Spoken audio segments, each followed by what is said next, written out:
RRB NTPC CBT 1 previous year question paper को हम लोग देखने वाले हैं। जो लोग भी आरआरबी एनटीपीसी न्यू वैकेंसी 2024 की तैयारी कर रहे हैं वो इस पेपर को देखिए और आरआरबी एनटीपीसी का जो एग्जाम का सिलेबस है और पैटर्न है उसको समझ लीजिए कि आरआरबी एनटीपीसी में प्रीवियस ईयर में किस प्रकार के क्वेश्चन पूछे जाते हैं।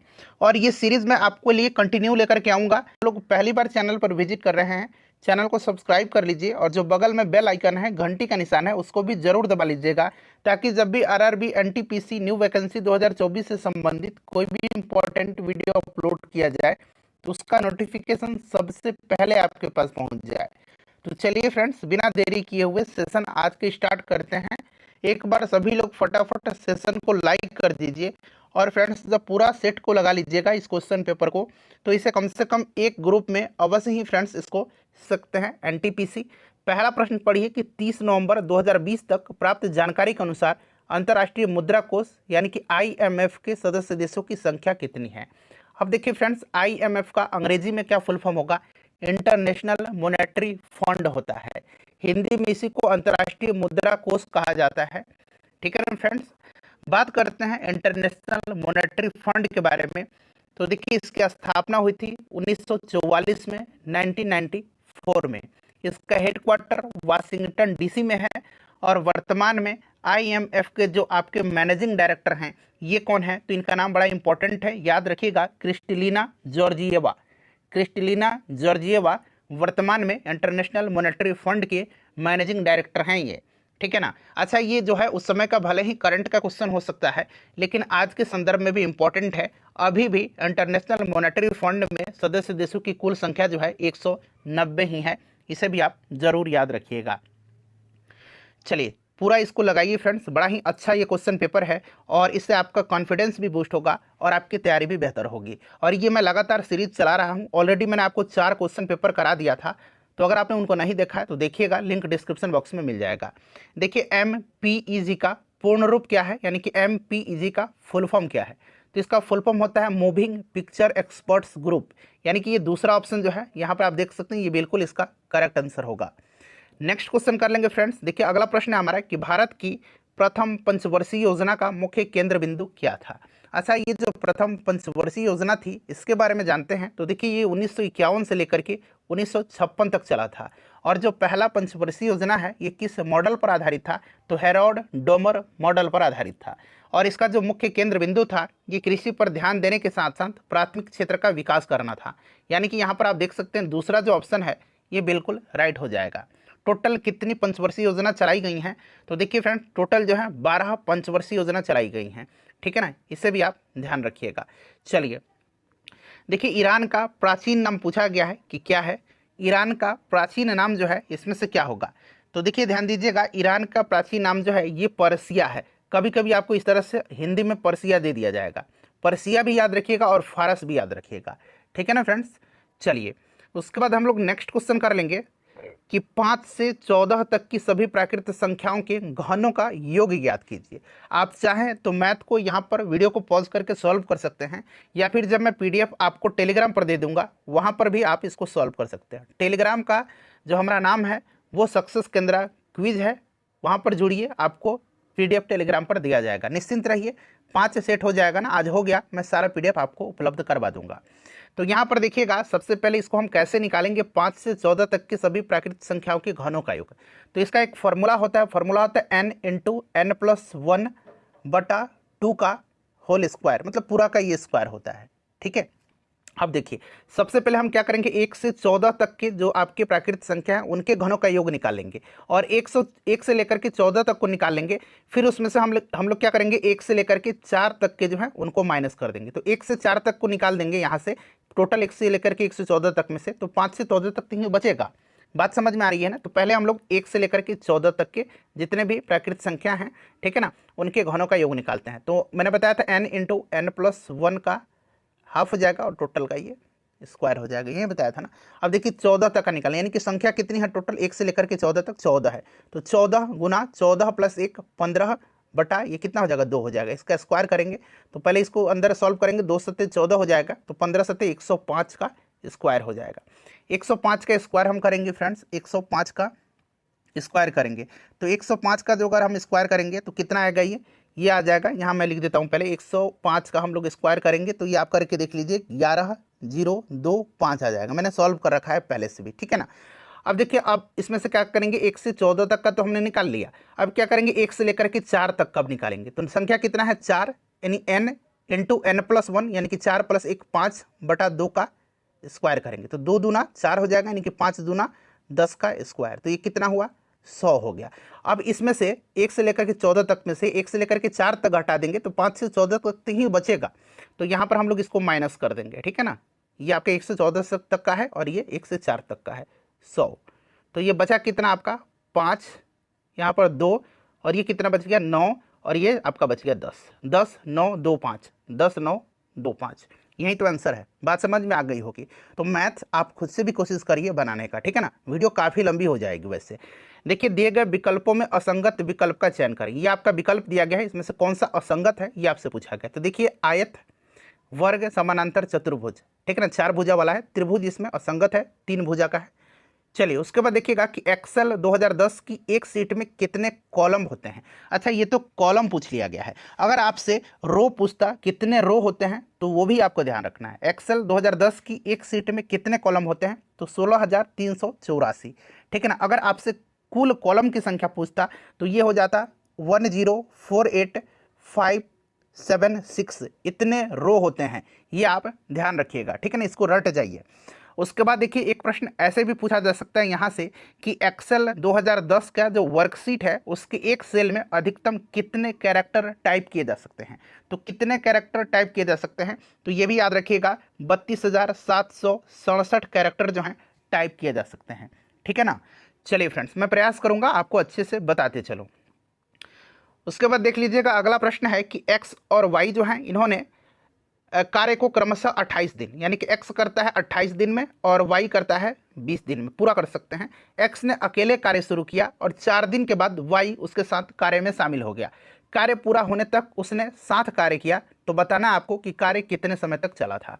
अब कुछ नहीं करना, बहुत ही सिंपल सा है। आप क्या करिए कि 28 और 20 का एलसीएम ले लीजिए, लसा ले लीजिएगा, ठीक है ना। तो 28 और 20 का जब आप लसा लेंगे तो ये लसा निकल के आएगा आपका 140, ठीक है, 140। अच्छा, अब x के द्वारा एक दिन में कार्य हम निकालेंगे तो एक दिन में कार्य निकालने के लिए 140/28 कर देंगे तो हमारा ये 5 दिन निकल के आ जाएगा, ठीक है ना। अच्छा, जब y का एक दिन में कार्य निकालेंगे तो 140/20 निकालेंगे तो ये 7 दिन हो जाएगा।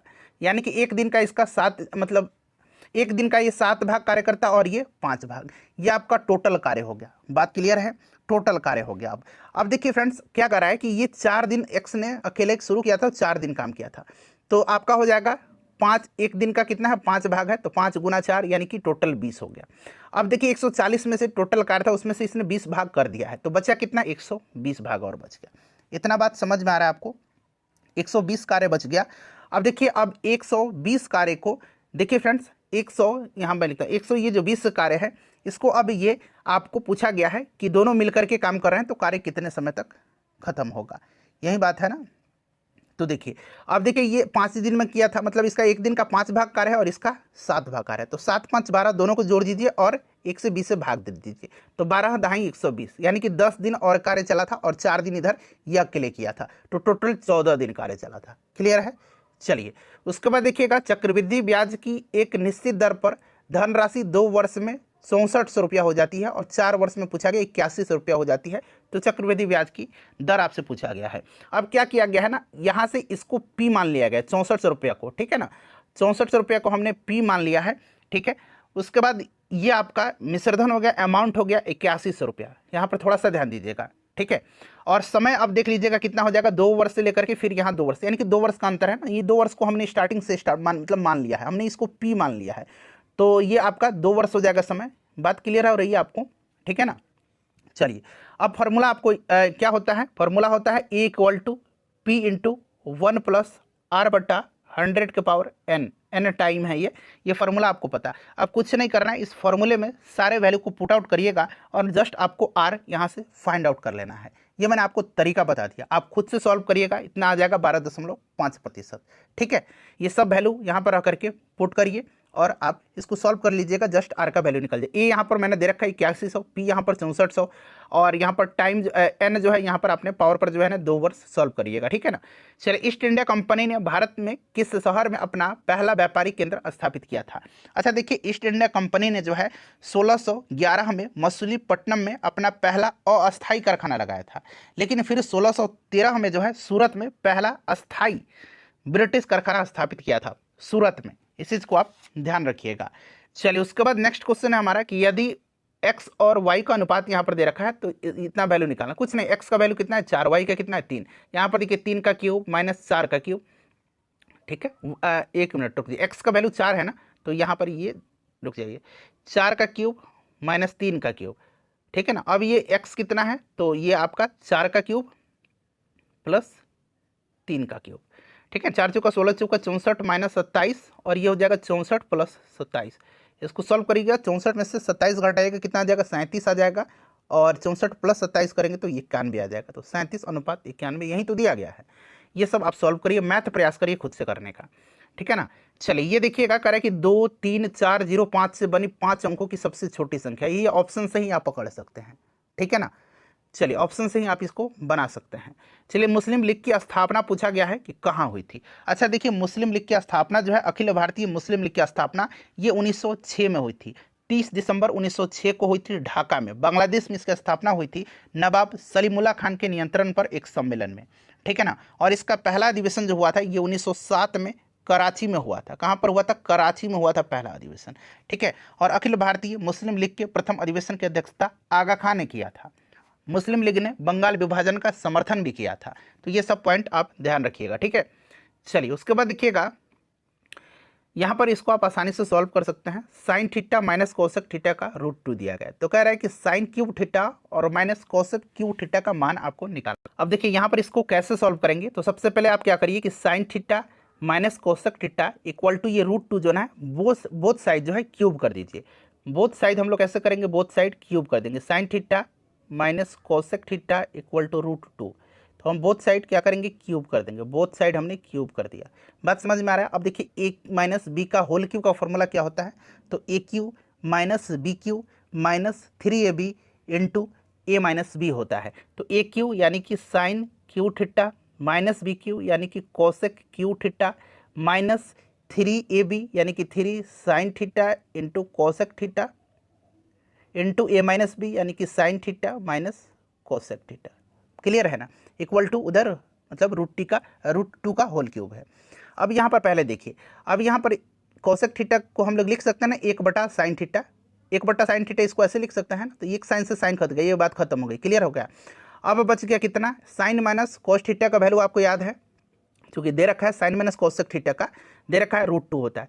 तो जस्ट इसको हम लोग ऐसे ही लिख देंगे, sine theta cube minus cosec cube theta, ठीक है, माइनस नीचे मैं लिखता हूँ 3 और इसका वैल्यू देखा है √2, और उधर हमने √2 का होल क्यूब किया था, तो ये आपका हो जाएगा √2। इसको 3 बार करना है ना, तो 3 बार जब करिएगा तो आप आसानी से इसको बना भी लीजिएगा। √2 बाहर आ जाएगा, तो ये बच गया आपका 2 और √2। तो इधर 3 रूट मतलब ये माइनस में है, इस चीज़ को ध्यान रखिए, यहाँ माइनस पर है, ठीक है ना। तो इधर जाएगा तो 5√2 हो जाएगा, 5√2 हो जाएगा ना। और यही वाला वैल्यू तो आपको निकालना था जो कि यहाँ फॉर्मूला से आया हुआ है, देखिए तो यही निकालना था ना, तो ऑप्शन 2 राइट आंसर हो जाएगा, ठीक है। ये सब आप सॉल्व कर सकते हैं। देखिए, उस प्रथम समर्पित भारतीय खगोलीय मिशन का नाम क्या है जिसका लक्ष्य एक साथ एक्सरे, ऑप्टिकल और यूवी यानी कि अल्ट्रा वायलेट जो स्पेक्ट्रल बैंड में खगोलीय स्रोतों का अध्ययन करना है। तो ये कौन सा मिशन था? तो इस मिशन का नाम है एस्ट्रोसैट।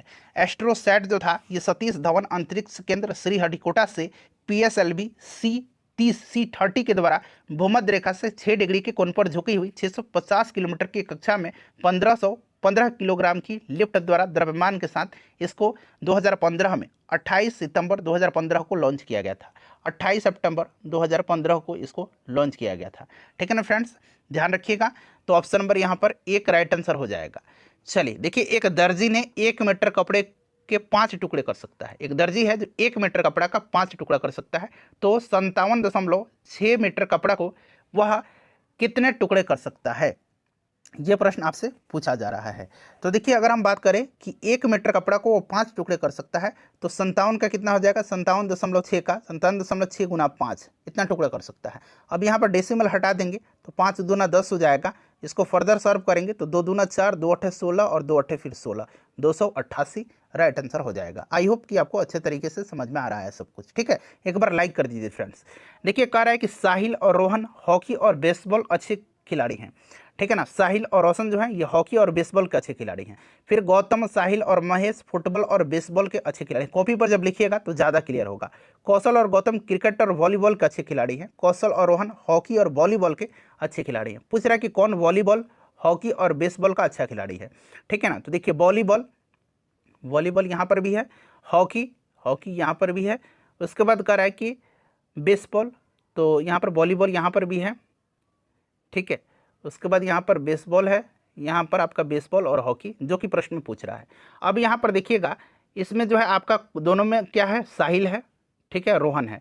इसमें देखिए इसमें आपका रोहन नहीं, इसमें साहिल है। इसमें भी देखिए साहिल है, ठीक है, इसमें रोहन नहीं है, ठीक है। उसके बाद देखिए इसमें देख लीजिए कौन सा है आपका, कौशल और गौतम है, वॉलीबॉल का अच्छे खिलाड़ी हैं। और फिर यहाँ पर देखिए रोहन दिया गया है, ठीक है ना, जो कि रोहन हॉकी का, उसके बाद वॉलीबॉल का और यहाँ पर देखिए बेसबॉल का अच्छा खिलाड़ी है। इसलिए यहाँ पर रोहन, जब कॉपी पर लिख करके सॉल्व करिएगा ना तो ज़्यादा क्लियर होगा। चलिए उसके बाद देखिएगा किसी कूट भाषा में, देखिए इस तरह से, इसको इस तरह से लिखा जाता है, तो उसी कूट भाषा में इसको कैसे लिखा जाएगा। अब देखिए इसको लिखा कैसे गया है। तो सबसे पहले देखिए एफ जो है, एफ यू, यहाँ पर देखिए FURNITURE। अब इसको लिखा गया RUFTINERU, इसको ऐसे लिखा, ये यू है मान लीजिए, ठीक है ना। अब देखिए यहाँ पर इसका दूसरा मतलब तीसरा लेटर लिया गया, इसका तीसरा लेटर लिया गया है। फिर इसका लिया गया है आपका कौन सा, दूसरा लेटर, ठीक है। अब यहाँ पर इसी तरह से इसका देखिए, इसका आप तीसरा लेटर लीजिए, यू होगा, दूसरा लेटर लीजिए, ओ होगा। यहाँ पर आप देख सकते हैं मिल रहा है, 2 जगह मिल रहा है, 2-3 स्टेप और बढ़ेंगे। उसके बाद देखिए एफ लिया गया है, एफ जो कि इसका पहला लेटर है। अब फिर इसका पहला लेटर आप ले लीजिए तो पहला एफ हो जाएगा, ठीक है फ्रेंड्स। अब देखिए उसके बाद टी लिया गया है, तो पहला, दूसरा, तीसरा, चौथा, पांचवा, छठा लेटर लिया गया। पहला, दूसरा, तीसरा, चौथा, पांचवा, छठा इसका ए है, ठीक है ना। तो आप यहाँ पर देख सकते हैं ये आ गया। अब ये अलग हो गया और ये आंसर निकल के आ जाएगा। इतना ही सॉल्व करिएगा तो निकल के आ जाएगा। पूरा भी कर सकते हैं, मैंने तरीका आपको बता दिया है, ठीक है ना। चलिए उसके बाद देख लीजिएगा कि जीव जो अधिक दूर के संबंधी हैं उनके डीएनए में अधिक अंतर होंगे। बिल्कुल सही है। इस विचार पर आधार निर्मित दृष्टिकोण को क्या कहा जाता है। तो फ्रेंड्स इसको कहा जाता है मॉलिक्यूलर फाइलोजेनी, ठीक है ना, यानी कि आणविक जातिवृत्त इसको कहा जाता है। जो फाइलोजेनी है, मॉलिक्यूलर फाइलोजेनी, यह वह शाखा है जो अनुवांशिकता आणविक अंतरों का विश्लेषण करती है और मुख्य रूप से डीएनए अनुक्रमों में, ताकि किसी जीव के विकासवादी संबंधों के बारे में जानकारी प्राप्त हो सके, ठीक है ना। यह क्या करता है, ये आपको अनुवांशिक वंशानुगत आणविक अंतरों का विश्लेषण करता है, आणविक जातिवृत्त। तो यही तो है अंतर, राइट आंसर इसका हो जाएगा ऑप्शन 1, ठीक है।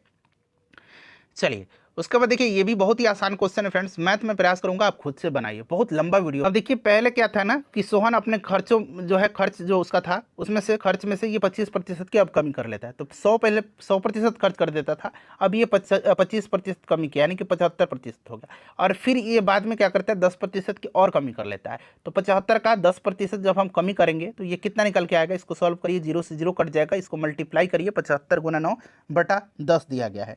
तो 75 गुना 9/10 करेंगे तो ये 67.5 आ जाएगा आपका, ठीक है ना। 67.5 हो गया। तो पूछा है उसके खर्चों में कुल मिलाकर कितना प्रतिशत की कमी हुई। तो 100 में से 67.5 बचा है अब, यानी कि कमी कितना हो गया, तो 32.5% का है। 32.5 जोड़िए ना, देखिए 100 आ जाएगा कि नहीं, आ जाएगा ना। 5 दूना 10, मतलब 5 10, 7 दूना 9 1 10, 6 3 9 1 10। क्लियर है, बात समझ में आ गई। चलिए उसके बाद हम लोग नेक्स्ट क्वेश्चन कर लेंगे फ्रेंड्स। अगला प्रश्न क्या है हमारा, हाँ ये आप लोग बना लीजिएगा। करें कि HCF और LCM ऑफ 2 नंबर आर 60 और 420 respectively. If the first number is divided by 2 then the quotient is 60। तो सेकंड नंबर आपसे पूछा जा रहा है, ठीक है। आप लोग खुद से बनाइए, कुछ मैथ के क्वेश्चन खुद से बनाइए। मिजो नेशनल फ्रंट यानी कि MNF के संस्थापक कौन थे। देखिए ये जो मिजो नेशनल फ्रंट जो है ना, मिजो नेशनल फ्रंट, ये भारत के मिजोरम में एक क्षेत्रीय राजनीतिक पार्टी है, ठीक है ना। और इसकी स्थापना किया था किसने, तो इसका स्थापना किया था लालडेंगा ने, लालडेंगा ने किया था। और 1961 में यह पार्टी स्थापित हुई थी, ठीक है। उसके बाद देखिए निम्न में से कौन सा देश एक से अधिक टाइम जोन का पालन करता है, एक से अधिक टाइम जोन का पालन जो है इनमें से निम्न में से, तो ये यूएसए हो जाएगा, ठीक है ना। अच्छा, सबसे ज़्यादा टाइम जोन वाला देश कौन सा है, तो ये फ्रांस है, इससे भी आप ध्यान रखिएगा, सबसे ज़्यादा टाइम जोन है फ्रांस के पास। नेक्स्ट क्वेश्चन है कि इनमें से कौन सी कंप्यूटर सिस्टम की मेमोरी की सबसे बड़ी इकाई है। देखिए इसमें से सबसे बड़ी इकाई जो है ये योटाबाइट है, ठीक है ना। इसको इस तरह से हम लोग लिखते हैं योटाबाइट, YB, ठीक है ना। योटाबाइट सबसे बड़ा है। फिर अगर योटाबाइट से कम बात करते हैं तो ये जेटाबाइट है, इसको ZB से लिखते हैं। फिर उसके बाद और कम की बात करते हैं तो ये एक्साबाइट है, इसको हम लोग लिखते हैं एक्साबाइट को EB से, ठीक है ना, EB से एक्साबाइट। और ये फिर उससे कम पेटाबाइट है, इसको हम लोग PB से लिखते हैं, ठीक है ना। सबसे बड़ा योटाबाइट यानी कि योटाबाइट आ गया सबसे बड़ा, फिर उससे कम मैंने आपको बता दिया जेटाबाइट हो गया, फिर उससे कम बता दिया एक्साबाइट हो गया, फिर उससे कम पेटाबाइट हो गया, ठीक है। चलिए फ्रेंड्स, नेक्स्ट क्वेश्चन है कि भारत द्वारा प्रक्षेपित विश्व का सबसे छोटे अंतरिक्ष यान का नाम क्या है। उस समय का करंट का क्वेश्चन ये हो रह सकता है, स्प्राइट्स था और हमने भी पढ़ा था उस समय, ठीक है ना। चलिए उसके बाद देखिए, यदि किसी समानांतर चतुर्भुज का एक कोण उसके छोटे कोण के 3 गुने से 28 डिग्री कम है, बात को जरा ध्यान से समझिएगा। करें कि समानांतर चतुर्भुज है और आपको पता है कि समानांतर चतुर्भुज के सभी कोणों का योग जो होगा 360 डिग्री होगा, चतुर्भुज है। और एक और कंडीशन याद रखिएगा, समानांतर चतुर्भुज के जो तिरछा विपरीत कोण होता है ना, तिरछा विपरीत कोण जो होते हैं ना, ये आपके एक दूसरे के बराबर होते हैं, तिरछे विपरीत कोण। तो बात वही कर रहा है कि एक कोण जो है उसके छोटे कोण के 3 गुने से 28 कम है, 3 गुने से। मान लीजिए छोटा कोण इसका x है, तो बड़ा कोण कितना हो जाएगा, उसके छोटे कोण के 3 गुने से 28 डिग्री कम है। बात क्लियर, समझ में आ रही है। या इतना तो आपने बनाया, अब कुछ नहीं करना है, आगे करें कि समानांतर चतुर्भुज के बड़े कोण का आपको माप निकालना है। तो आप निकाल ही लीजिएगा, क्योंकि अभी बताया था कि जो आपके तिरछे कोण हैं, विपरीत कोण हैं, वो बराबर होते हैं और चारों कोण का योग 360 डिग्री का होता है। तो x प्लस x हो जाएगा, एक तिरछा कोण दोनों, और एक हो जाएगा 3x माइनस 28 डिग्री और फिर 3x माइनस 28 डिग्री। तो सबको जोड़ दीजिएगा, तो देखिए x प्लस x 2x और 3x कितना हो जाएगा 5x, और फिर एक बार 3x को जोड़ना है तो 5x प्लस 3x 8x हो जाएगा, ठीक है। अब यहाँ पर देखिए -28 और -28 दो बार है तो 56 हो जाएगा, इक्वल टू कितना, तो 360 डिग्री। अब देखिए 8x इक्वल टू कितना हो जाएगा 360, और इधर जाएगा तो ये +56 हो जाएगा। तो ये आपका हो जाएगा 6, 6 5 11 और 3 1 4, 416। x इक्वल टू कितना हो जाएगा 416/8, यानी कि 8 5 40 और 8 दूना 16, यानी कि 52 डिग्री हो गया। अब देखिए यहाँ पर 52 × 3 बड़ा कोण निकालना है, तो 52 × 3 कर दीजिए, 52 × 3 तो 3 दूना 6, ठीक है ना, और 5 3 15 156, और इसमें से 28 घटा दीजिएगा, तो 28 घटा दीजिएगा तो 128 आ जाएगा। बात समझ में आ रही है। चलिए उसके बाद देखिए, अजंता की गुफाओं की जो चित्रकारी है क्या दर्शाती है। अजंता की गुफा ये महाराष्ट्र में है, अजंता एलोरा की गुफाएं, ठीक है ना। और ये जो जातक कथाएं इनको दर्शाती है, जिसमें बुद्ध के जो पुनर्जन्म की कथाएं इसमें वर्णित हैं। भारतीय स्टेट बैंक की स्थापना किस वर्ष हुई थी। अच्छा, स्टेट बैंक जो है पहले स्थापित हुआ था ये आपका 1806 में, 1806 में ये बैंक ऑफ कलकत्ता के नाम से इसको स्थापित किया गया था। और फिर भारतीय स्टेट बैंक का जो अभी नया प्रारूप है इसके बात करते हैं, तो ये आपका ये कब बना था, तो ये आपका बना था 1 जुलाई 1955 को, 1 जुलाई 1955 को, जो अभी आप स्टेट बैंक देखते हैं, ठीक है, इसे भी आप याद रखिएगा। चलिए उसके बाद देखिएगा, ये उस समय का करंट का क्वेश्चन रह सकता है। जून 2018 में एक गुफा में 12 लड़के फंस गए थे और उनको बचाने के लिए एक बड़ा अभियान चलाया गया था, और यह एक अंतर्राष्ट्रीय स्तर पर प्रसिद्ध घटना भी बन गई थी। यह घटना हुआ था थाईलैंड में, ठीक है ना। देखिए G7 क्या है, तो G7 ग्रुप ऑफ 7 इसको बोला जाता है, ठीक है ना। और इसमें ग्रुप ऑफ 7 की बात करते हैं तो इसमें 7 जो है आपको जो पॉलिटिकली और इकोनॉमिक रूप से जो आपके मजबूत कंट्री हैं, कौन कौन से, तो Canada, France, Germany, Italy, Japan, United kingdom और यूनाइटेड स्टेट्स, ये इसके मेंबर हैं, ठीक है ना। और ये IMF के द्वारा विश्व की 7 उन्नत अर्थव्यवस्थाएं वाला देश है। 1975 में ये इस्टेब्लिश्ड हुआ था, इससे भी आप ध्यान रख सकते हैं, ठीक है। चलिए उसके बाद नेक्स्ट क्वेश्चन है कि एक सींग वाला गंडा भारत में कहाँ पाया जाता है। तो एक सींग वाला गंडा ये असम में पाया जाता है, ठीक है फ्रेंड्स। चलिए काजीरंगा आपको याद होगा, काजीरंगा, मानस, ओरांग, ये सब नेशनल पार्क असम में है। देहिंग पटकाई, चलिए ये भी आप बना सकते हैं। दो संख्याओं का अनुपात है 9:11, उसमें प्रत्येक संख्या में 6 जोड़ा जाता है तो उनका अनुपात 6:7 हो जाता है। मान लीजिए 9x है और 11x अनुपात है, ये प्रत्येक में 6 जोड़ा जा रहा है तो ये अनुपात बन जा रहा है 6/7। इसको सॉल्व करिएगा आपका निकल के आ जाएगा, ठीक है ना। बड़ी संख्या का मान पूछ रहा है। चलिए उसके बाद देख लीजिएगा 5 मित्र हैं और उनका जो है यहाँ पर बताया गया है कि लंबाई के आधार पर तुलना किया गया है। तो ये अनुक्रम आपको बताना है कि उनकी लंबाई का इनमें से कौन सा अनुक्रम संभव नहीं हो सकता है, पॉसिबल नहीं हो सकता है। तो यहाँ पर आप देख सकते हैं जो आपका ये दूसरा जो है ना ये पॉसिबल नहीं हो सकता है। आप कॉपी पर जब बनाइएगा ये सब लिख करके कंडीशन तो ज़्यादा क्लियर हो जाएगा। चलिए उसके बाद कह रहा है कि ये वाला क्वेश्चन कि श्याम से दुगुना गति से कार्य करता है, एक साथ कार्य करते हुए कार्य को 20 दिन में पूरा कर सकते हैं, करण अकेले उसी कार्य को कितने दिन में करेगा, ठीक है ना। तो ये आप भी आसानी से इस क्वेश्चन को बना सकते हैं, ठीक है ना। कोशिश करिए आप भी बना लीजिएगा। देखिए फ्रेंड्स अब यहाँ पर क्या कर रहा है कि करण श्याम से दुगुने गति से कार्य करता है और कार्य करते हुए 20 दिन में कार्य को पूरा करता है। तो सिंपल सा बात है, ये 30 दिन में पूरा कर देगा। आप जबान पर भी इसको बना सकते हैं। चलिए अच्छा है तो एक बार आप सॉल्व करके भी देख लीजिए खुद से, ठीक है। चलिए फ्रेंड्स उसके बाद नेक्स्ट क्वेश्चन कर लेंगे हम लोग। हाँ अगला प्रश्न है कि निम्नलिखित आंकड़ों की माध्यिका और बहुलक, माध्य नहीं माध्यिका पूछ रहा है, और माध्यिका कैसे निकालना है फॉर्मूला में आपको बताया। सबसे पहले ये जो आपको यहाँ पर दिया गया ना इनको आप बढ़ते हुए क्रम में असेंडिंग ऑर्डर में सजाइए, ठीक है। तो सबसे पहले देखिए 2 को लिखेंगे, 2 कितने बार है, 2 बार है, 2 हमारा 2 बार है। 3 कितने बार है, 3 3 बार है, 3 हमारा 3 बार है। उसके बाद देखिए 5 कितने बार है, 5 हमारा 2 बार है। फिर हमारा 7 2 बार है और 9 1 बार है। देख लीजिए कितना अंक है, 1 2 3 4 5 6 7 8 9 10, 1 2 3 4 5 6 7 8 9 10, ठीक है ना। हो गया क्लियर।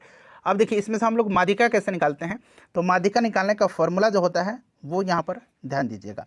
माध्यिका हम लोग कैसे निकालेंगे, तो इसका माध्यिका हम लोग कैसे निकालेंगे। तो सबसे पहले देखिए आपका ये आपका टोटल 10 है, तो 10 का जो आधावा टर्म होगा यानी कि 5वां टर्म, ठीक है ना। जो आपका नंबर जो है इसमें आधा टर्म उसका, फिर उसका n+1 का मतलब n+ अगला टर्म उसका, ठीक है ना। देखिए सबसे पहले तो आधा टर्म हो गया, फिर यहाँ पर प्लस आपका हो जाएगा n+1 का आधवा टर्म, ठीक है। अब यहाँ पर देख लीजिएगा, यहाँ पर आपका मतलब n+½ का मतलब हाफ का अगला टर्म करना है हमको। तो ये आपका होगा, इधर हाफ होता है फॉर्मूला, ये आप कंप्लीट हुआ, ठीक है। इसको आप कहीं नोट डाउन भी कर सकते हैं, आपको पता भी होगा। अब देखिए फ्रेंड्स यहाँ पर आपका टोटल 10 है, 10 का आधा 5 होगा, तो पहला दूसरा तीसरा चौथा पाँचवा, ठीक है ना। ये आपका 5वां नंबर हुआ, तो 3 हो गया। अब देखिए ये कह रहा है कि आधवा का जस्ट अगला यानी कि 5वां का जस्ट अगला, तो ये आपका कौन है, छठा वाला टर्म 8 है, मतलब 5 है तो 5 हो गया। अब देखिए ये हो गया हाफ फॉर्मूला में है और इंटू ये 5 3 8 यानी कि 2 चौका 8 यानी कि 4 आ गया। कितना आ गया हमारा, माध्यिका 4 आ गया। तो माध्यिका और बहुलक अंतर पूछ रहा है। माध्यिका तो हमारा 4 आ गया, अब बहुलक जो सबसे ज़्यादा बार रिपीट हुआ है तो 3 ही तो सबसे ज़्यादा बार 3 बार रिपीट हुआ है, तो 3 बचा कितना, 1, वही 1 इसका आंसर है, ठीक है। चलिए उसके बाद देख लीजिएगा पहली कपास मिल की सफलतापूर्वक स्थापना किस भारतीय शहर में किया गया था। तो देखिए फ्रेंड्स ये जो पहला कपास मिल था ना ये 1818 में, याद रखिएगा 1818 में कलकत्ता के पास फोर्ट ग्लस्टर जगह है, फोर्ट ग्लस्टर में स्थापित किया गया था। लेकिन यह एक व्यावसायिक विफलता थी। सफलतापूर्वक प्रश्न पूछा गया, जो कि सफलतापूर्वक 1854 में बम्बई में हुआ था, ठीक है ना। KGN डाबर के द्वारा स्थापित किया गया था, Bombay spinning and weaving company, clear. चलिए इसलिए यहाँ पर मुंबई दिया गया है। चलिए उसके बाद देखिएगा कह रहा है कि XYZU भी 5 मित्र हैं और उनकी लंबाई के आधार पर तुलना किया गया। जो अभी ऊपर प्रश्न मिला था हमने अभी करा था, मैंने बोला था कि कॉपी पेन पर ज़्यादा क्लियर होगा, यहाँ पर आप उसको समझ सकते हैं। 2 मित्र की लंबाई समान नहीं है, इस चीज़ को ध्यान रखिए, किसी भी 2 मित्र जो है उनकी लंबाई समान नहीं है। कह रहा है कि U जो है ना, U ये आपका Y से छोटा है। फिर कह रहा है कि लेकिन X से लंबा है। U जो है Y से छोटा है लेकिन X से लंबा है। Z सबसे लंबा है, Z जो है ये सबसे लंबा है, और X V से लंबा है यानी कि V सबसे छोटा हो गया।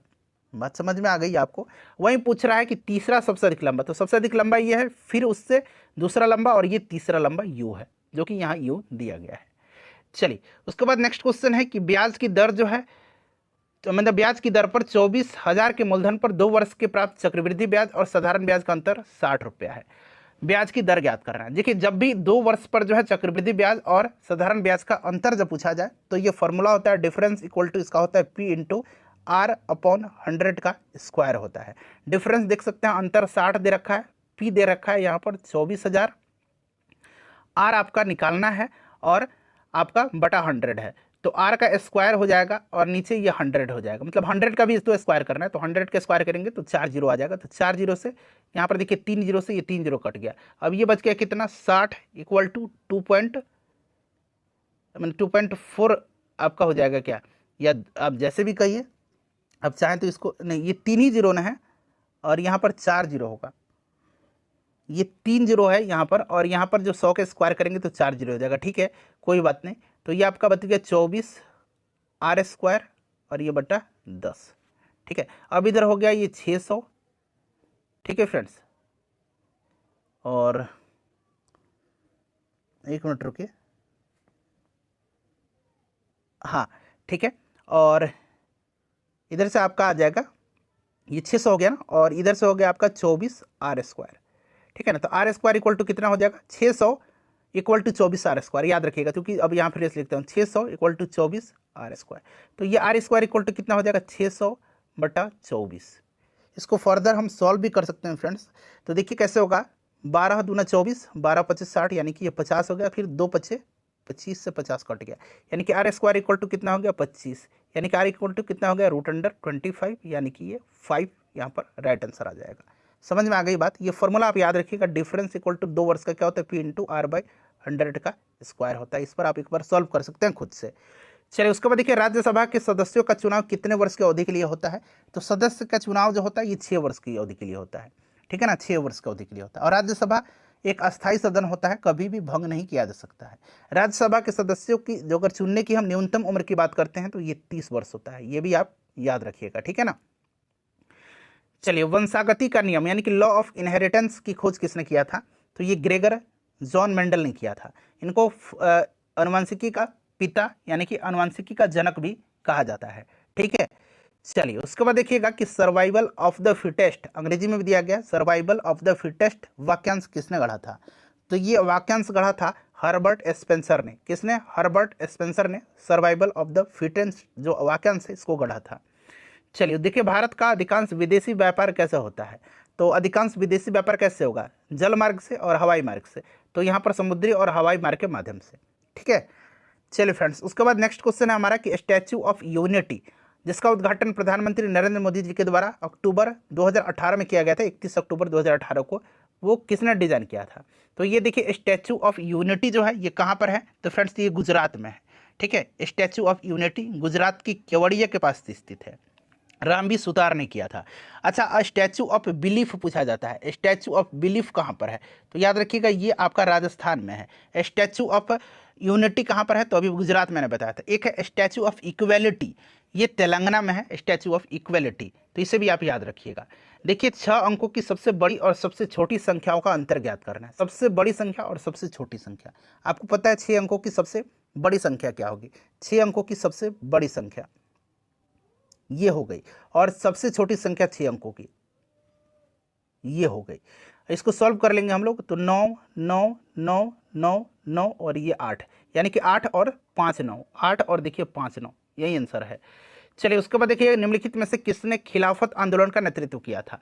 देखिए खिलाफत आंदोलन जो है भारत में एक अखिल इस्लामिक ताकत थी जो 1919 में ब्रिटिश राज्य के दौरान भारत के मुस्लिम समुदाय के बीच एकीकरण के प्रतीक के रूप में तुर्क खलीफा को पुनर्जीवित करने के लक्ष्य के साथ शुरू किया गया था। और शौकत अली और मोहम्मद अली ये दोनों जो थे भारत में खिलाफत आंदोलन के नेतृत्व करते थे। तो यहाँ पर देखिए शौकत अली दिया, मोहम्मद अली का भी नाम आपको याद रखना है। चलिए उसके बाद देख लीजिएगा, कांग्रेस पार्टी ने 26 जनवरी 1930 को किस तौर पर मनाया था, तो ये आपको स्वतंत्रता दिवस के तौर पर मनाया गया था, ठीक है ना। चलिए उसके बाद देखिएगा कि संयोजी इलेक्ट्रॉन मौजूद होते हैं किसमें, तो परमाणु के सबसे आंतरिक और सबसे बाह्य कक्ष में, नहीं सबसे बाह्य कक्ष में होते हैं। सबसे बाह्यतम कक्षा में जो इलेक्ट्रॉन होता है ना, आउटर मोस्ट सेल में, वहीं आपका संयोजी इलेक्ट्रॉन कहलाता है। तो इस चीज़ को आप याद रखिएगा। चलिए उसके बाद देखिएगा, हाँ इसको आप लोग बना लीजिएगा फ्रेंड्स, सारे मैथ के क्वेश्चन में संभव नहीं है बता पाना, वीडियो बहुत लंबा हो जाएगा। तो कुछ आप भी प्रयास करिए, टेलीग्राम पर मैं PDF दूंगा, वहाँ से आप इसको आसानी से सॉल्व कर सकते हैं, ठीक है। ये वाला बहुत ही आसान है, ठीक है। तिरिया गुना कर दीजिए तो ये 11 हो जाएगा, और ये 11x हो जाएगा, और इधर भी 11x है। तो 11 इक्वल टू इधर ये माइनस में प्लस में जाएगा तो ये 22x हो जाएगा, यानी कि x इक्वल टू कितना हो जाएगा, तो 11/22 यानी कि हाफ हो जाएगा। ठीक है ना। तो यहाँ 2 इंटू एक्स का वैल्यू हाफ है, इसका स्क्वायर किया गया तो ये 2 से 2 कट गया, एक स्क्वायर करेंगे तो एक ही तो आ जाएगा। चलिए थोड़ा सा दिमाग लगाना है इन सबको सॉल्व करने के लिए, ठीक है, ये आप खुद से सॉल्व करिएगा, ठीक है फ्रेंड्स। चलिए उसके बाद देखिएगा नेक्स्ट क्वेश्चन है हमारा, अगला प्रश्न है हमारा कि देखिए इसको भी आप आसानी से सॉल्व कर सकते हैं। A B C D E बाएं से दाएं क्रम में एक संख्या के अंक है, तो वह संख्या कौन सी है। चलिए विश्व बांस दिवस, वर्ल्ड बैम्बू डे कब मनाया जाता है हर साल, तो ये 18 सितंबर के दिन वर्ल्ड बैम्बू डे मनाया जाता है। चलिए उसके बाद देख लीजिएगा, ये आपका बनाइएगा। शुभम ने कहा कि मेरा कोई भाई या बहन नहीं है। इस तस्वीर में मौजूद ये आदमी जो है मेरी माँ की बहू का पति है। मेरे माँ की बहू का पति, यानी खुद की बात कर रहा है, ठीक है ना, स्वयं की बात कर रहा है। चलिए उसके बाद देखिए भारत का पूर्वी तट एक है, भारत का जो पूर्वी तट है ईस्टर्न घाट जो है यह निम्न अवसादी तट है, ठीक है, निम्न अवसादी तट है पूर्वी घाट। चलिए खराई ऊँट जो है, खराई ऊँट भोजन के लिए मुख्यतः किस पर आश्रित रहने के लिए जाने जाते हैं। खराई ऊँट भोजन के लिए मुख्यतः जो आपका ये आपका मैनग्रोव जो है समुद्री खरपतवार पर, उन्हीं पर आश्रित रहने के लिए मुख्यतः जाने जाते हैं। चलिए उसके बाद देखिएगा, इसको सॉल्व करिए ना। कह रहा है कि जे जो है इसको प्लस निरूपित करता है, जी जो है ये घटाव को, माइनस को, एम जो है ये गुना को निरूपित करता है, बी जो है ये भाग को निरूपित करता है, तो कौन सा समीकरण सही नहीं होगा। तो यहाँ पर आप सबको वैल्यू पर रख करके आप सॉल्व करके देख सकते हैं, निकाल सकते हैं, बहुत ही आसान है सारा, ठीक है ना। चलिए उसके बाद देखिएगा, एक चतुर्भुज के कोनों का अनुपात दिया, अभी मैंने बताया था कि चारों कोनों का योग 360 डिग्री होता है। सबको x मान लीजिए, 5x 8x, ठीक है ना, 10x 13x, ठीक है ना, 5x plus 8x plus 10x plus 13x equal to कितना हो जाएगा, इक्वल टू 360 डिग्री। अब देखिएगा 8 5 13 और 13 26 और 10 36x इक्वल टू 360 डिग्री, यानी कि x इक्वल टू कितना हो जाएगा 360 बटा 36, यानी कि x का वैल्यू आ गया 10 डिग्री, ठीक है ना। तो सबसे पूछ रहा है कि सबसे छोटे कोण का माप, तो सबसे यही तो है 5x, तो 10 गुना 5 यानी कि 50 डिग्री। चलिए उसके बाद देखिएगा कि उज्बेकिस्तान का कौन से यात्री 11वीं शताब्दी में भारत आया था। सबसे पहले तो आपको ये शब्द जो है 11वीं शताब्दी ये भी याद रखना है, ये अलबरूनी था। अच्छा प्रश्न ये भी बनता है कि अलबरूनी कौन सी शताब्दी में आया था, कब आया था। ऑप्शन में 11वीं, 8वीं, 9वीं इस तरह से ऑप्शन में दिया गया, तो 11वीं शताब्दी आप याद रखिएगा। देखिए अलबरूनी जो था ना, अलबरूनी ये आपका दरअसल उस समय जो था ना ये आपका ईरान में पड़ता था, ईरान की ख्वारिज्म नामक क्षेत्र से ये आया था, ठीक है। लेकिन अब जो है ये वर्तमान में ये पड़ता है उज्बेकिस्तान में, वर्तमान में अब उज्बेकिस्तान में पड़ता है, ठीक है ना। और अलबरूनी जो है ये मोहम्मद गजनबी के साथ भारत आया था, ये भी आप ध्यान रखिएगा। चलिए उस प्रसिद्ध भारतीय लेखक का नाम बताइए जिसने अनटचेबल और कुली जैसे, अनटचेबल और कुली जैसे, ठीक है ना, कुली और अनटचेबल ये जो है उपन्यास लिखा है, अनटचेबल और कुली, तो ये लिखा है मुल्कराज आनंद ने। चलिए उसके बाद नेक्स्ट क्वेश्चन है कि भारत में केंद्रीय औद्योगिक सुरक्षा बल जिसको कि हम लोग CISF बोलते हैं, ठीक है ना, सेंट्रल इंडस्ट्रियल जो फोर्स है ना आपका, सिक्योरिटी फोर्स सेंट्रल इंडस्ट्रियल, तो ये आपका है 1969 में इसका स्थापना हुआ था। चलिए उसके बाद देख लीजिएगा कि उस वेन आरेख का चयन करना है जो दिए गए जो वर्ग हैं उनके बीच संबंध का सर्वोत्तम ढंग से निरूपित करता है। महिला, विवाहित महिला, महिला चिकित्सक। अच्छा एक महिला जो है ना, महिला ये आपका विवाहित महिला भी होगी और ये विवाहित महिला महिला चिकित्सक भी हो सकती है, ठीक है। सबसे पहले तो ये सब महिला हैं, चाहे वो विवाहित महिला हो या महिला चिकित्सक हो, लेडीज डॉक्टर हो, ये सभी महिला के अंतर्गत आएंगे, तो ये वाला कंडीशन, सी वाला कंडीशन आपका सही बनेगा। चलिए उसके बाद देखिए निम्नलिखित को सार्थक क्रम में व्यवस्थित करना है। देखिए प्यूपा, पूर्णकीट, लार्वा और अंडा, तो सबसे पहले आपका अंडा होगा, सबसे पहले क्या होगा, अंडा होगा। अंडा के बाद आपका लार्वा बनेगा, लार्वा के बाद प्यूपा बनेगा, प्यूपा बनेगा और प्यूपा के बाद ये पूर्णकीट में विकसित हो जाएगा, ठीक है ना। तो यहाँ पर देखिए ये वाला क्रम आपका सही दिया गया है। चलिए देखिएगा कि यदि sec theta minus cosec theta equal to 0 दिया गया है तो 2 साइन थीटा माइनस 3 2 थीटा का 3 कोस 2 थीटा का मान क्या होगा। इसका मतलब क्या है कि सेक थीटा इक्वल टू है आपका कोसेक थीटा, मतलब यही ना कि इधर भेजेंगे तो ये माइनस हो जाएगा, इधर 0 बच जाएगा, यानी कि सेक थीटा इक्वल टू किसका है, कोसेक थीटा का। अब इसको आसानी से आप सॉल्व कर सकते हैं, ठीक है ना। सेक थीटा इक्वल टू है आपका कोसेक थीटा, तो ये सेक थीटा और कोसेक थीटा किस कंडीशन में होता है, जब थीटा का मान 45 डिग्री होगा। 45 डिग्री आप रख करके देख लीजिए, ये बराबर होंगे। तो देखिए उसी तरह से 2 साइन 2 थीटा यानी कि 2 साइन 2 इंटू 45 डिग्री, फिर यहाँ पर 3 कॉस 2 इंटू 45 डिग्री, ये आप रखिएगा तो आंसर 2 ही निकल के आएगा, ठीक है ना। चलिए पुट करके देख लीजिए आप। देखिए दिए गए कथन पर विचार करें और बताएं कि दी गई अवधारणाओं में से कौन सा कथन में निहित है। अपनी दूसरी विजिट पर डॉक्टर ने नुस्खे को बदल दिया, ठीक है। और अवधारणा कर है कि पिछले नुस्खे से रोगी को कोई लाभ नहीं हुआ था, ठीक है। और रोगी ने पहले नुस्खे को गंभीरता से नहीं लिया था, ऐसा नहीं, बिल्कुल रोगी ने लिया होगा, लेकिन डॉक्टर ने दूसरी बार जो विजिट किया तो डॉक्टर ने नुस्खे को चेंज कर दिया था। तो ये पहला वाला जो है यहाँ पर देख सकते हैं, केवल धारणा एक इसमें निहित है। चलिए ये आप बना लीजिएगा कि 26-44, देखिए कितना आसान है, आपको मतलब देख कर डरना नहीं। इस तरह के प्रश्न कह रहे कि प्रत्येक संख्या में से कितना घटाया जाना चाहिए कि प्राप्त शेष समानुपात में हो जाए। अब देखिए कितना घटा, इसमें से अगर 6 घटाएंगे आप तो ये आपका कभी भी नहीं बनेगा। ऑप्शन से आप हिट एंड ट्रायल से कर सकते हैं। अगर आप 8 घटा लेते हैं तो देखिए यहाँ ऑप्शन में जो 8 आंसर दिया गया 16 हो जाएगा। ये कितना हो जाएगा, ये आपका हो जाएगा आपका कितना बताइए, 44 है। तो अगर आप 8 घटाएंगे तो ये 36 हो जाएगा। ये आपका 8 घटाइएगा तो ये कितना हो जाएगा,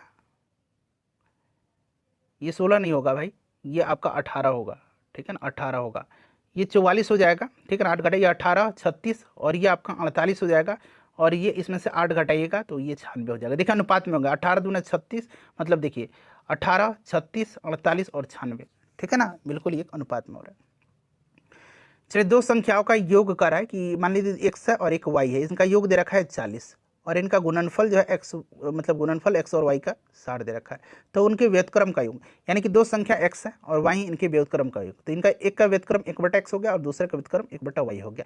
इनका योग पूछ रहा है, इनका योग पूछ रहा है, तो इसको हम सॉल्व कर देंगे। यहाँ पर इसका एलसीएम लेंगे तो xy हो गया, यानी कि x से x कैंसिल हो गया तो y हो गया, और फिर y से y कैंसिल हो गया तो x हो गया, यानी कि ऊपर भी x प्लस वाई हो गया। अब देखिए x प्लस वाई का वैल्यू यहाँ पर ऑलरेडी 40 है और x इंटू वाई का वैल्यू 60 है, तो 0 से 0 कैंसिल, 2 दूना 4 और 2 तिहाई 6, यानी कि 2/3, जो कि आप देख सकते हैं आंसर में दिख रहा है आपको, ठीक है। चलिए उसके बाद देखिएगा कि निम्नलिखित में से कौन सा अन्य से भिन्न है, शुक्र, मंगल, ओपिटस और बृहस्पति, तो ऑब्वियसली ओपिटस हो जाएगा, ठीक है, ये सब आपके ग्रह हैं। चलिए उसके बाद देख लीजिएगा ये वाला कि कमरे की लंबाई चौड़ाई दे रखा है, ऊंचाई दे रखा है, तो कमरे की चारों दीवारों का कुल पृष्ठीय क्षेत्रफल, चारों दीवारों का क्षेत्रफल आपको पता है 2 into L plus B into H होता है, ये प्लस है, ठीक है ना। अब देखिए 2 एल दे रखा है आपका, एल और बी, तो 20 प्लस 25 हो जाएगा, यहाँ पर 20 और प्लस 25 रखेंगे तो ये कितना हो जाएगा, 45 हो जाएगा, ठीक है ना, यानी कि 2 गुना 45 गुना ऊंचाई 35 है। सॉल्व कर दीजिए ना, आ जाएगा 45 गुना 90 गुना 35 करके देखिए तो आ रहा क्या, 90 गुना 35। अब देखिए ये हो जाएगा आपका 9 × 5 = 45 और 9 × 3 = 27, ठीक है। तो ये 0, 5, 7, 4, 11 और 2, 1, 3, 3150 मीटर स्क्वायर आंसर होगा। चलिए फॉर्मूला याद रहना चाहिए। निम्नलिखित में से कौन सा एक गैरिसन यानी कि सैन्य छावनी शहर है, तो ये आपका जालंधर है। जालंधर कैंट हमने सुना भी है, ठीक है ना, जाते हैं तो जालंधर कैंट मिलता है रास्ते में, अगर आपने उधर गया हो तो देखा होगा। देखिए इनमें से किस विकल्प के स्वर्णिम चतुर्भुज में शामिल हैं। अच्छा स्वर्णिम चतुर्भुज जो थी ने फ्रेंड्स, ये आपकी राष्ट्रीय राजमार्ग परियोजना थी, अटल बिहारी वाजपेयी के समय में इसको स्टार्ट किया गया था और 4 महानगर दिल्ली, मुंबई, चेन्नई, कोलकाता इसके अंतर्गत जोड़ा गया था। देखिए वायु कोष जो है इसका कार्य क्या है, तो गैसों के आदान प्रदान वाले स्थान पर एक सतह प्रदान करना, ठीक है। तो यहाँ पर देखिए ऑप्शन नंबर 4 यहाँ पर राइट आंसर हो जाएगा। देखिए उसके बाद इसको आप लोग सॉल्व करिएगा, ठीक है ना। वर्क टाइम का मैंने एक क्वेश्चन आपको ऑलरेडी बता रखा है। देखिए एक महिला की ओर इशारा करते हुए रमन ने कहा कि उसके इकलौते भाई का पुत्र मेरी पत्नी का भाई है। उसके इकलौते भाई का पुत्र मेरे पत्नी का भाई है, यानी कि उसकी पत्नी की ये बुआ है, ठीक है ना, तो पत्नी के पिता की बहन है, ठीक है ना, यानी कि पत्नी के पिता की बहन यानी कि पत्नी की बुआ होंगे, बात साफ है। चलिए उसके बाद देख लीजिएगा उस संख्या का चयन करें जो निम्नलिखित श्रेणी के स्थान पर आ सकती है।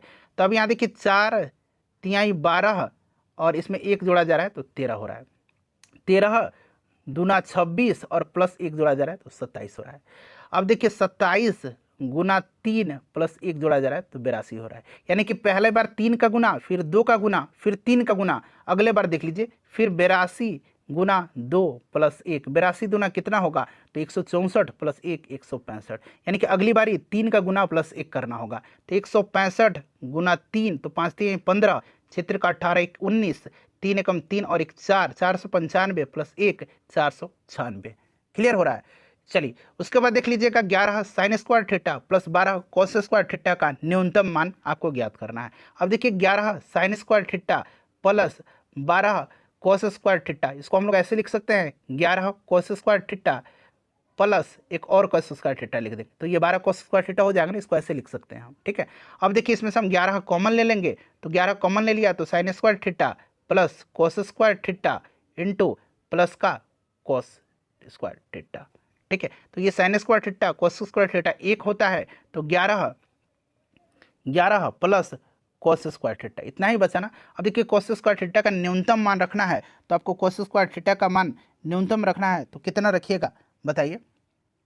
तो कोस 0 होगा, कोस 0 कितना होगा, एक मिनट रुक दिए, साइन 0 होता है, ठीक है ना, साइन 0 होता है, तो कोस 90 का मान यहाँ पर 0 होगा, तो ये 11 बनेगा। ठीक है ना, कोस 0 1 होता है, तो 0 नहीं हम 90 लिखेंगे क्योंकि न्यूनतम मान लेना है, तो ये 0 हो जाएगा, तो बचेगा 11, यही न्यूनतम मान है। चलिए ये भी आप सॉल्व कर लीजिएगा, इस सब में एक्स और वाई की वैल्यू पुट करते जाइए और आंसर आप निकाल लीजिए। ठीक है ना। चलिए उसके बाद नेक्स्ट क्वेश्चन है कि उस अक्षर का चयन करें जो निम्नलिखित श्रृंखला के प्रश्न चिन्ह के स्थान पर आ सकता है।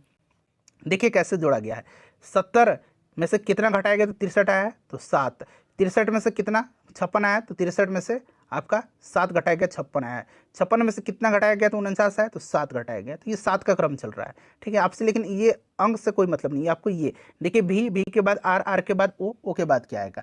देखिए अब यहाँ पर ध्यान दीजिए, भी के बाद आपको आर आ रहा है, तो देखिए भी और आर के बीच में आप क्या करिए ना, सबसे पहले ABCD लिख लीजिए, ज़्यादा सुविधा होगा, मैं बता रहा हूँ आपको। ठीक है ना, और उनका पोजीशन दे दीजिए 1 2 3 4 5, मतलब जेड तक का, 1 से लेकर के 26 तक। अब देखिए कह रहा है कि भी और भी के बाद आर। अब देखिए ये भी है ना, भी यहाँ पर ध्यान दीजिए, भी उसके बाद यू टी एस और आर। देखिए भी के बाद ये 3 गैप होके आपको आर आ रहा है, क्लियर है। अब आर के बाद ओ आ रहा है, अब देखिए आर के बाद ओ आ रहा है, आर के बाद क्यू पी और ओ, यानी कि 2 के बाद अब यहाँ पर आपका ओ आया, यानी कि अब हमको 3 से बाद 2 आया, 2 के बाद अब 1 होना चाहिए, यानी ओ के बाद आपको, ओ के बाद क्या होगा, आपको ओ के बाद एन और एन के बाद 1 का गैप देना है, तो एन और अगला एम हो जाएगा, तो 1 का गैप देना है, अगला हमारा एम होगा। देखिए एम आंसर दिया भी गया है। ठीक है ना, बात समझ में आ रही है ना। चलिए एक कड़ी ढूंढना होता है और आप कई तरीके से इसको ढूंढ सकते हैं, इसको आप बनाइएगा। ठीक है ना। चलिए निम्न में से कौन सा ग्लोबल कॉमन्स का एक भाग है, तो ये अंटार्कटिका जो है ये ग्लोबल कॉमन्स का एक भाग होता है। मोरक्को और स्पेन को विभाजित करने वाले जलडमरू मध्य का नाम क्या है, मोरक्को और स्पेन को, तो ये जिब्राल्टर है, स्टेट ऑफ जिब्राल्टर। चलिए इसको भी आप लोग बनाइएगा, ये प्रॉफिट लॉस का क्वेश्चन है, इसको भी आप लोग फ्रेंड्स सॉल्व कर सकते हैं। 2016 में भारत में कहाँ पर दुर्लभ डायनासोर इख्थियोसौर, यहाँ पर देखिए इख्थियोसौर का सर्वाधिक पूर्ण जीवांश प्राप्त हुआ था, तो ये गुजरात में। चलिए उसके बाद देखिएगा कि ब्रिटिश ईस्ट इंडिया कंपनी का गठन किस वर्ष किया गया था, तो फ्रेंड्स ये 1600 ईस्वी में हुआ था, 1600 ईस्वी में। ठीक है। चलिए उसके बाद देखिएगा Z = 26, मतलब ऐसा है, तो एक्ट = 24 दे दिया गया है, तो Z का आपको पता है ना पोजीशन 26 ही होता है, A का 1 होता है और Z का 26 होता है। A का 1 हो जाएगा, C का आपका 3 हो जाएगा और T का कितना होगा, इस तरह से लिखिएगा ना तो फटाफट बना लीजिएगा, 20 हो जाएगा, तो 20 3 23 1 24 आ गया ना। उसी प्रकार B का 2 होगा, A का 1 हो जाएगा और T का आपका 20 हो जाएगा, तो 20 और 1 21 और 2 23। ठीक है। देखिए ये पाई चार्ट वगैरह पूछा जाता है, तो पाई चार्ट भी आप सॉल्व कर सकते हैं। ठीक है, ये सब आप सॉल्व कर लीजिएगा, PDF में जब आपको टेलीग्राम पर दूंगा ना, तो वहाँ से आप सभी को सॉल्व कर सकते हैं।